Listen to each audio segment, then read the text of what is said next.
Good morning mga kasimpogi! Ako si Bugoy. Araw na nga ng Kapaskuhan, kaya aring buko salad ang aking naisipan. Yan nga'y galing pa sa ibang niyugan, kunwari lang ang ipinitas ko diyan. Ipapakita ko sa inyo ang teknik ng pagbubukas ng mabilisan. Ay digay ganyan, ikakat at ipapas forward mo laang. Sa sabaw pa lang ng buko ay marami ka na makukuhang benepisyo. Nariyan na nga yung matatanggal na ang iyong uhaw, luluwag pa ang pag-ihi mo. Kaya naman yan ay akin talagang kinahiligan para ang sakit na UTI ay hindi ka pahihirapan. Oh, diga, ay pikit sa pag-inom ng sabaw. Talaga naman tanggal ang uhaw. Napakaganda rin ang aking gulok na ginamit. Pantadtad namin na rin ang karne. Talaga namang isang bagsak ay siguradong halit. Sa mga wala na hong oras at panahon sa pagkudkud ng garne ay pwede naman kayong pumunta ng palengke at doon ay bumili. Ay kaya laang ho, ang presyo talaga ng kilo ay may kamahalan. Syempre ho, yun ay negosyo kaya kailangan pa nilang pagtubuan. Ay pagkatulad ko hong vlogger na ama ay digay pagtsatsagaan ko rin kudkurin para may content diga. Habang ako nga ho ay nagkukudkud diyan ay di katabi ko pa ang aking anak. Ayan nga at akin pang kinakausap. Kakoy utoy, dyan ka muna sa stroller ha at huwag maingay. Ang iyong ama't ina ay naghahanap buhay. Ang akin nga hong asawa ang tagakapit ng camera. Talaga naman hong tudo kayo diga. Ayun nga ho at gusto na magpabuhat. Kaya naman ang camera ay dini ko na nilagay sa aking harap. Kaya ako ho'y lubos na nagpapasalamat sa aking mga supporter. Kahit ganito lang ho ang aking video, tinatangkilik nyo. Kaya may pambili kami ng diaper. Nung matapos na ho akong magkudkod, ari naman hong mani ang pinasangag ng inay. Ari daw ho ay gagawin naman peanut butter para may pampalaman kami sa tinapay. Madali lang naman ho yung gawin. Basta ho ang mani ay inyo munang sasangagin. Dapat ho ang mani ay wag ninyong susunugin. Hihintayin nyo lang ho mag golden brown bago hanguin. Ang inyong peanut butter ay magiging mapait kapag ang mani ay nasunog. Para hong bibig sa umaga kapag hindi ka ho nagmumog. 2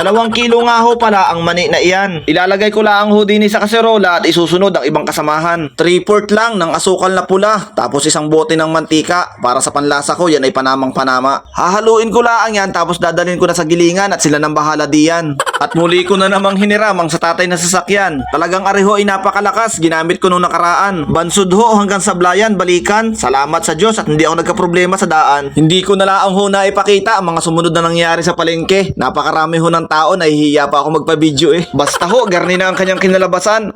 Naman, anong sarap ipalaman sa tinapay niyan. Ako na nga ho ang uunang magmerienda at ako'y nagugutom na. Dini ho sa Vans, parang ako'y nakalima. Nung ako'y mabusog na ho, ako na may pumunta ng palengke ulit para magpagupit. Aba, bukas ho'y araw na ng Pasko, kailangan ho tayo'y gwapong-gwapo. Ayan nga ho at gumagabi na. Kailangan ko nang umuwi at ako'y magbubuko salad pa. Ayan ho ang aking mga gagamitin. Huwag kayong mag-alala at ako'y nakaligo na. Kakaunti lang naman ho are. Ang mahalagay may panghayin sa Noche Buena. Madali lang naman are gawin. Siguradong bago mag alas 12 are malamig na at nakahayin. 2 mixed fruit ang aking inilagay. Kahit magkaiba ng brand, okay lang yan. Hindi naman yan nag-aaway. Nakatagong nata de coco, akin ang inilabas. Para mas masarap, nilagyan ko ng 3 tinadtad na mansanas. Keso, 1 kahon. Nilagay ko ng lahat. Bibili na lang ng bago sa bagong taon. Ilalagay ko ng lahat, arimbuko. Napakaganda ng pagkakayod ko, dala pati ang bao. Gatas na nagmula pa sa kalabaw, nilagay ko ng lahat sa kanyang ibabaw. Nestle cream, ibububo ko na lahat. Ari ang mga pagkaing siguradong makakarami ka at hindi mamamayat. Sana naman ay may natutunan ka sa aking mga ginagawa. Hindi ko na hinahangad yung mga pagluluto kahit yung bilis na lang ng pagsasalita. Siya nga pala, sa inyo gay anong handa? Baka dyan sa inyo yung merong sosobra, ako'y tumatanggap pa ng tira-tira. May handa man o wala sa ibabaw ng lamesa, ang importante masasayang magkakasama ang buong pamilya. Alalahanin natin ang pagmamahal ni Jesus dahil sa kasalanan tayo'y tinubos niya. Pagmamahalan at pagbibigayan ang tunay na diwa ng Kapaskuhan. Sige ho, hanggang din na lang. Merry Christmas sa lahat. Salamat ng marami sa inyong panonood. Paalam!